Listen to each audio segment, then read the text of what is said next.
வணக்கம்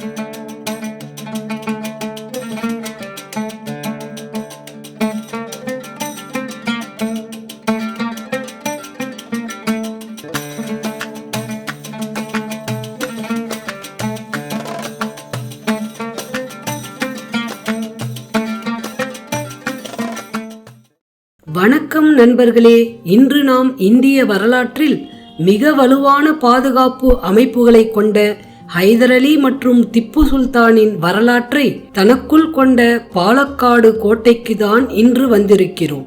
இந்த பிரம்மாண்ட கோட்டையின் மறைந்த கதைகள், அதிசயமான கட்டிடக்கலை மற்றும் உள்ளே பார்க்க வேண்டிய இடங்கள் பற்றி முழுமையா பார்க்கலாம்.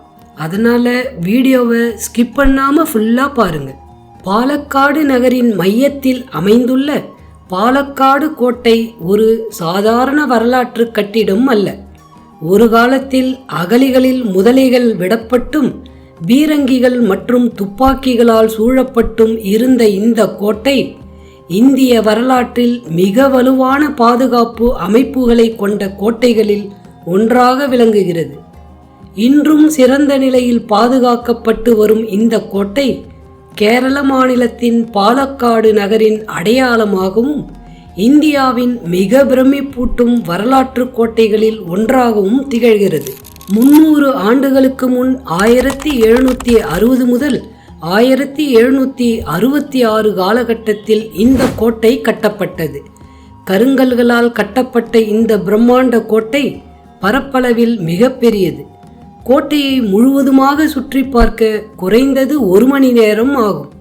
1766க்கு முன்னர் இந்த பகுதியை பாலக்காடு அச்சன் என்ற சிற்றரசன் ஆட்சி செய்தார். அவர் ஜமோரின் அரசருக்கு கப்பம் கட்டி வந்தார். பின்னர் கப்பம் கட்ட மறுத்ததால் போர் சூழ்நிலை உருவானது. இந்த சூழலில் அச்சன் ஹைதர் அலியிடம் உதவி கேட்டார். இதுவே பாலக்காடு கோட்டையின் வரலாற்றில் ஒரு முக்கிய திருப்பமாக அமைந்தது. ஹைதர் அலி பாலக்காடு கோட்டையின் முக்கியத்துவத்தை உடனே உணர்ந்தார். அரபு நாடுகளுடனான வர்த்தக பாதைக்கு அருகில் அமைந்திருந்ததால் இந்த இடம் ஒரு முக்கிய இராணுவ மையமாக இருந்தது. உதவிக்கு பதிலாக ஹைதர் அலி இந்த கோட்டையை கைப்பற்றி 1766ஆம் ஆண்டு புதிய வடிவில் கட்டுமானத்தை தொடங்கினார். பெங்களூரு கோட்டையை போல மண் கோட்டையை வலுவான கல் கோட்டையாக மாற்றினார். ஹைதர் அலி தொடங்கிய இந்த கோட்டையின் கட்டுமானம் அவரது மகன் திப்பு சுல்தான் காலத்தில் முழுமையாக நிறைவு பெற்றது. பல சுல்தான்களும் வீரர்களும் இந்த கோட்டையில் தங்கியுள்ளனர். இதன் ஒவ்வொரு சுவரும் ஒவ்வொரு கல்லும் அந்த காலத்தின் அரசியல் மற்றும் இராணுவ வரலாற்றை கூறிக்கொண்டிருக்கிறது.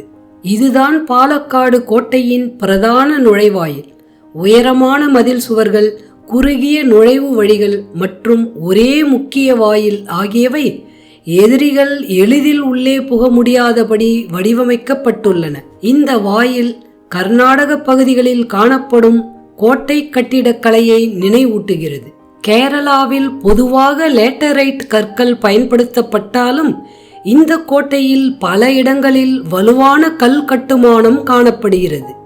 கோட்டையின் முக்கிய நுழைவாயிலை அடைவதற்கு முன் ஒரு பெரிய அகழியை கடக்க வேண்டும். ஒரு காலத்தில் இங்கு இழுப்பு பாலம் இருந்ததாக நம்பப்படுகிறது. இந்த அகழி சுமார் 50 அடி அகலமும் மிக ஆழமாகவும் இருந்தது. அதில் முதலைகளும் விஷப்பாம்புகளும் விடப்பட்டிருந்ததாக வரலாற்று குறிப்புகள் சொல்கின்றன. தாக்குதல் நேரத்தில் பாலம் தூக்கி விடப்பட்டால் யாராலும் கோட்டைக்குள் நுழைய முடியாது. ஆனால் காலப்போக்கில் போர் தொழில்நுட்பம் வளர்ந்ததும் ஆங்கிலேயர் காலத்தில் பாலம் கட்டப்பட்டது. பாலக்காடு கோட்டையின் மிகப்பெரிய சிறப்பு அதன் மல்டிலேயர் பாதுகாப்பு அமைப்புகள். உயரமான மதில் சுவர்கள், துப்பாக்கி சுடும் ஓட்டைகள், பீரங்கி அமைக்கும் இடங்கள், கண்காணிப்பு கோபுரங்கள் ஆகியவை கோட்டையை மிக பாதுகாப்பாக மாற்றின.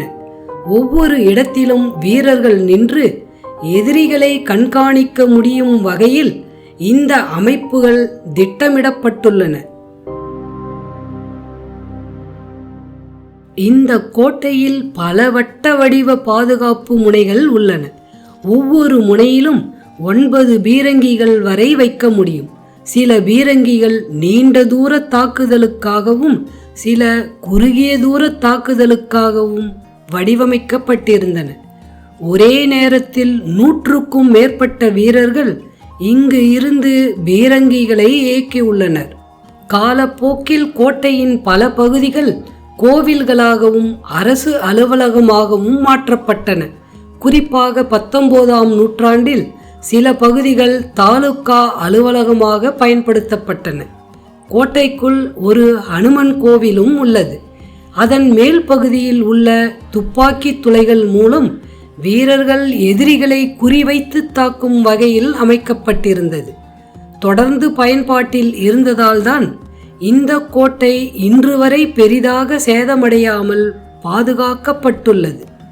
கோட்டையின் உள்ளே சுவர்களில் மீன் வடிவ சின்னங்கள் செதுக்கப்பட்டுள்ளன. இவை வெறும் அலங்காரம் அல்ல, அந்த திசையில் நீர் இருப்பதை அல்லது நீர்வழி இருப்பதை குறிக்கும் அடையாளங்கள். இத்தகைய சின்னங்களை கவனமாக பார்த்தால் கோட்டையின் இரகசிய அமைப்புகள் பற்றிய தகவல்கள் வெளிப்படும்.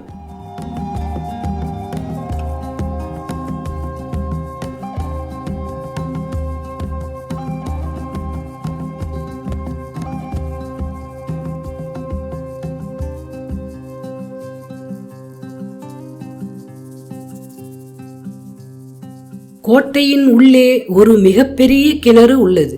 பாதுகாப்பு காரணங்களால் இன்று உள்ளே செல்ல அனுமதி இல்லை.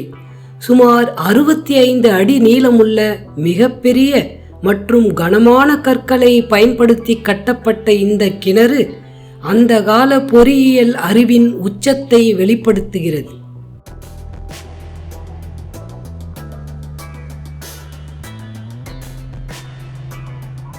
1790இல் 3ஆம் ஆங்கிலேய மைசூர் போரின் ஆரம்பத்தில் கர்னல் டுவர்ட் இந்த கோட்டையை கைப்பற்றினார்.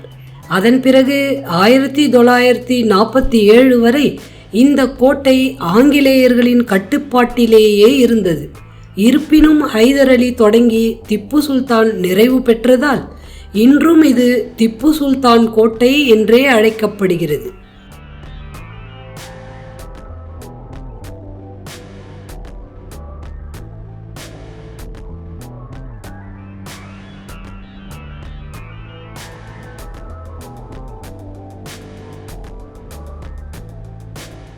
மழை காலத்தில் பாலக்காடு கோட்டை முழுவதும் பசுமையால் சூழப்பட்டு அகழிகளில் நீர் நிரம்பி கண்களை கொள்ளை கொள்ளும் காட்சியை அளிக்கிறது. இந்தியாவில் பார்க்க வேண்டிய மிக அழகான கோட்டைகளில் ஒன்றாக இதை உறுதியாக சொல்லலாம்.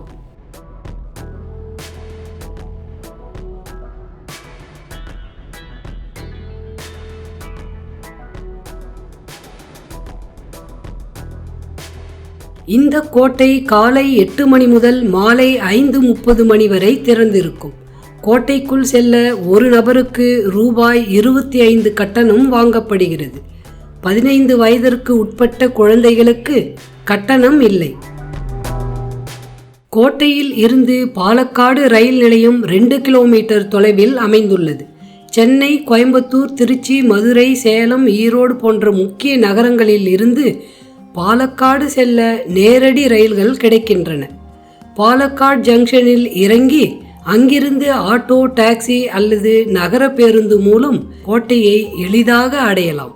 அருகில் உள்ள விமான நிலையம் கோயம்புத்தூர் சர்வதேச விமான நிலையம் சுமார் 55 கிலோமீட்டர் தூரத்தில் உள்ளது. நீங்கள் டாக்ஸி, அரசு பேருந்து அல்லது ரயில் மூலம் 1.5 முதல் 2 மணி நேரத்தில் பாலக்காடு கோட்டையை எளிதாக அடையலாம். சொந்த வாகனத்தில் வருபவர்களுக்கு கோயம்புத்தூரில் இருந்து 55 கிலோமீட்டரும், பொள்ளாச்சியிலிருந்து 65 கிலோமீட்டரும், சேலத்தில் இருந்து 140 கிலோமீட்டர் தொலைவில் பாலக்காடு கோட்டை அமைந்துள்ளது. NH 544 தேசிய நெடுஞ்சாலை வழியாக பாலக்காடு நகரை எளிதில் அடையலாம். லொகேஷன் லிங்க் டிஸ்கிரிப்ஷனில் உள்ளது, செக் பண்ணி பாருங்க. இந்த கோட்டைக்கு பக்கத்திலேயே 5 கிலோமீட்டர் டிஸ்டன்ஸில் லூலு மால் இருக்கு. இது ஒரு சின்ன மால் தான், மற்ற மாலில் இருக்கிற மாதிரி நிறைய shop, food court and kids play ஏரியாவும் இருக்குது. இங்கே கொஞ்ச நேரம் டைம் ஸ்பெண்ட் பண்ணலாம்.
இந்த கோட்டையின் வரலாறு, அதன் சிறப்புகள் மற்றும் உள்ளே என்ன பார்க்கலாம் போன்று அனைத்தும் இந்த வீடியோவில் பார்த்தோம். இந்த வீடியோ பிடிச்சிருந்தா லைக் பண்ணுங்க. நீங்க இந்த இடத்துக்கு வந்திருந்த உங்க அனுபவத்தையும் கமெண்ட்ல பதிவு செய்யுங்க. அடுத்த முறை கேரளா ட்ரிப் பிளான் பண்ணும்போது இங்க கண்டிப்பா போய் பார்க்கணும்னு நினைச்சீங்கன்னா உங்க ஃப்ரெண்ட்ஸ் அண்ட் ஃபேமிலிக்கு ஷேர் பண்ணுங்க. மீண்டும் உங்களை அடுத்த சுவாரஸ்யமான வீடியோ பதிவில் சந்திக்கிறேன். நன்றி, வணக்கம்.